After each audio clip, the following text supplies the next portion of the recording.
Sa ibang balita, nagsampa ang aktres at singer na si Rita Daniela ng reklamong acts of lasciviousness laban sa aktor na si Archie Alemania. Balita hatid ni Nico Wahe.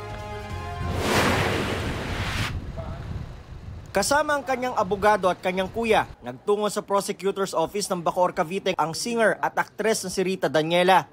Yan ay para maghain ng reklamong acts of lasciviousness laban sa aktor at komedyanteng si Archie Alemania. Hindi nagpaunlak ng panayam si Daniela at tanging abogado niyang nagsalita. Sa complaint affidavit ni Daniela, kapwa raw silang dumalo ng party ni Alemania noong September 9, 2024. Doon pa lang daw ay nagbibitiw na sa kanya ng malalaswang salita ang aktor. So doon pa lang na-offend si Rita. She felt uncomfortable already, but she did not confront Archie during that time kasi ang dating sa kanya, baka he did not mean it, lasing lang, and yun, nagbibiro lang. Pauwi mula sa party, nag-alok daw si Alemania na ihatid si Daniela. Pumayag ang aktres sa pag-aakala raw na para lang itong kuya. Sa biyahe, hinahawakan daw siya ni Alemania sa balikat at leeg. Nagsabi na siya na kuya, wag, kuya kita.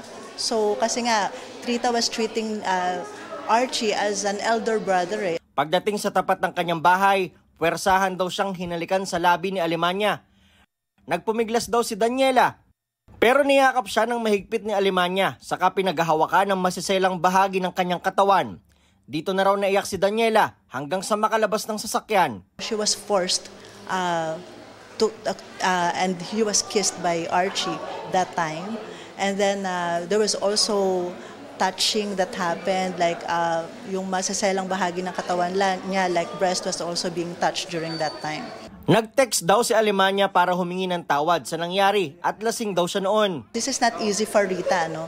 I mean, any woman, it's really hard for them to come out and magsabi ng ganitong mga krimen and mag-file ng ganitong nature. Patuloy naming kinukunan ng pahayag si Alemania pero wala pa siyang tugon.